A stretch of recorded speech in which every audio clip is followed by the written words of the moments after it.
विमल पोलो जुबा केसरी, हर पल मनाओ केसरी त्योहार।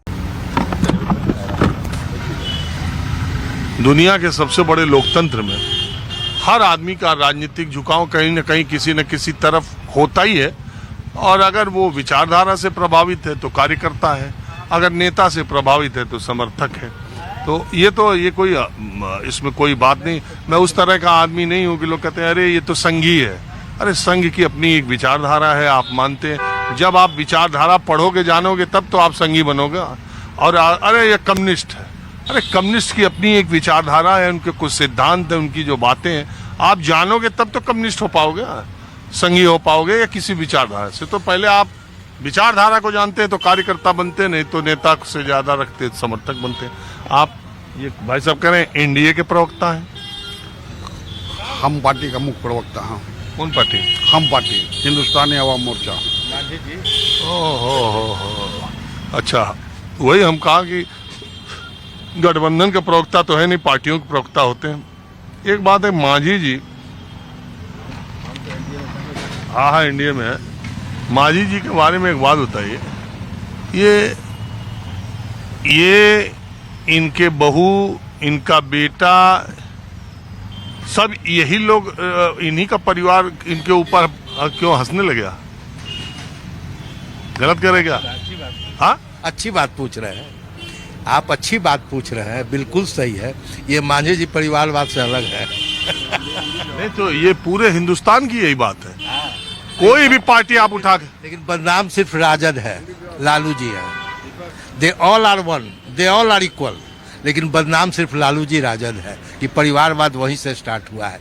चाहे जय शाह हो, चाहे आपके गोयल जी हो। आप बाद में आइएगा, पहले मैं आया इधर से। जितनी भी पार्टियां हैं इस देश में जो जाति के आधार पर बनी या क्षेत्र के या इस तरह की भावनाओं पर बनी है, वो सिर्फ परिवार के इर्द गिर्द है। मांझी जी का बेटा, बहू, वो खुद, वो मंत्री वहाँ, उनका बेटा मंत्री यहाँ, उनकी बहू लड़ रहे।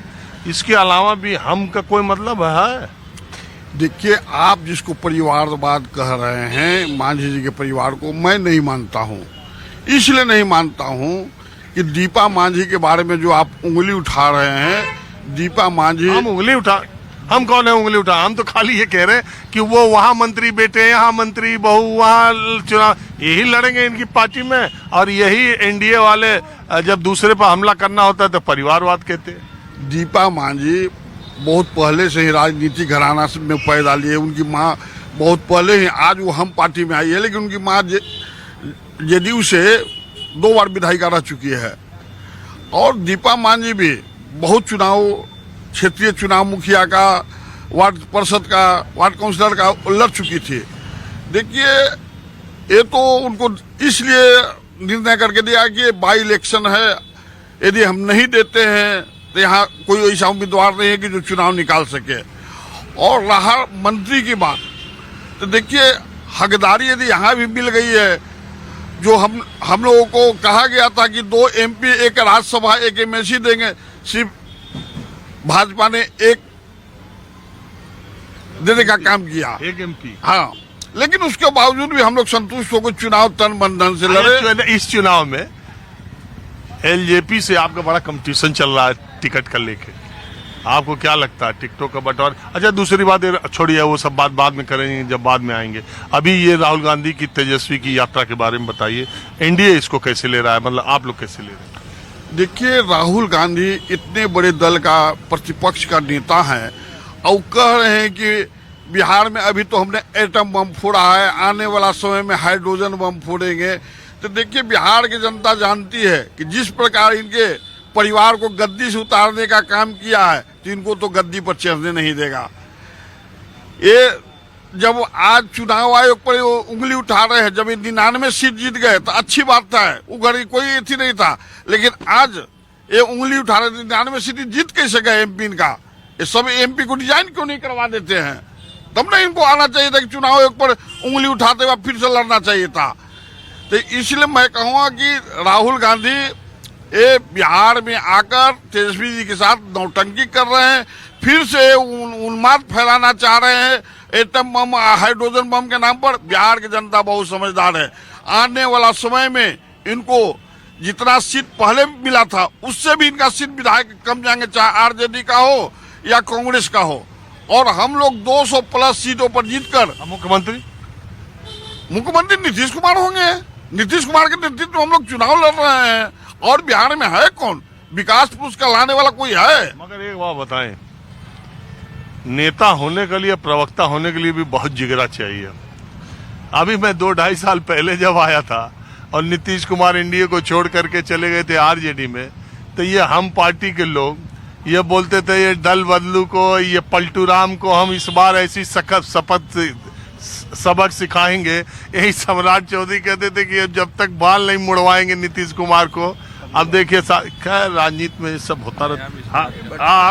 आप क्या किसी से ऊपर यही बिहार की मेरा मानना है कि राहुल जी जो काम कर रहे हैं, एक्सीलेंट काम कर रहे हैं और जन आक्रोश पैदा कर रहे हैं। जो काम बीजेपी किया है उसको ये एक्सपोज कर रहे हैं। किसी में ये साहस नहीं है और आज के दौर में राहुल जी लीडर हैं। कोई नेता ऐसा नहीं है जो स्टेट वे चैलेंज करे रूलिंग पार्टी को, लेकिन राहुल जी कर रहे हैं और ये गरीब जमीन पर जुड़ा हुआ भविष्य इनका बेहतर है। ये हम समझते हैं कि आने वाले समय में सत्ता में निश्चित आए। लेकिन आपसे मैं एक बात कहूँ, मैंने भी बहुत जब SIR हुआ तो मैं पीछे 1 महीने बिहार में था, जगह जगह गया। अभी भी मैं पिछले 15-16 दिनों से हूँ। मेरे देखने में SIR बिहार के आम लोगों के दिमाग में, देखिए चर्चा तो हो गई लेकिन चुनाव का मुद्दा नहीं मिल रहा है। जैसे आदमी इतना प्रभावित हो गया हो कि उस सरकार को उखाड़ फेंकेंगे, अब की चुनाव में बताएंगे हमारा वोट काट रहे हैं, ऐसा नहीं है। बिहार का मेन मुद्दा जो है पलायन है, बेरोजगारी है, ये है। और ये जो है अभी नैरेटिव किसी को आप जज नहीं कर सकते कि यही नैरेटिव होगा। लेट द इलेक्शन अनाउंस, आने दीजिए समय, उसके बाद देखिए क्या नैरेटिव। आज बीजेपी भी राहुल के जन आक्रोश यात्रा को डाउन करने के लिए तरह तरह का हथकंडा करा रही है ताकि ये गौन हो जाए। देखिए कल उनके ऑफिस में ये हुआ, आज यहाँ पर उन लोग को भय था कि कांग्रेस वाला यहाँ भी तोड़ फोड़ करेगा, तो काफ़ी पुलिस की तैयारी थी। तो ये तो दोनों पार्टियों का अपना अपना ये है।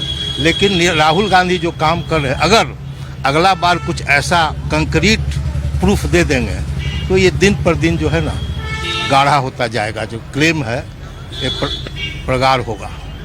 आप भी किसी पार्टी से? नहीं, मैं इंडिपेंडेंट हूँ और मेरा व्यक्तिगत रहता है। लेकिन जो सच है, जैसे देखिए नीतीश जी के बारे में लोग बोल रहे थे, एनडीए का कैंडिडेट अनाउंस हो गया मुख्यमंत्री का, चुनाव लड़ेंगे उनके लीडरशिप में, लेकिन मुख्यमंत्री वो अभी नहीं होंगे। It is clear. पिछले चुनाव में खुद नीतीश जी आए थे, मैं उस रैली में था, कहे ये आखिरी है, ये आखिरी इस बार जिता देना। अच्छा, दूसरी बात, नेता कुर्सी से उतरता है। झूठ बोलना तो इन लोग की कला है और उसकी कोई पाबंदी नहीं है पॉलिटिक्स में। वो तो सबका है। हाँ, सबका। ये हम नहीं कह रहे कि हर पार्टी का। जैसे आज देखिए नीतीश जी जिस चीज को असेंबली में गाली बकते थे या कहते थे कि तुम बाप के यहाँ से लाओगे, आज वो काम, ये हर काम को कर रहे हैं। इसका मतलब कहीं ना कहीं इनको कमजोरी महसूस हो रही है या कहीं ना कहीं एप्रीहेंशन है कि शायद हम नहीं आ पाएंगे। ये मेरा व्यक्तिगत मानना है।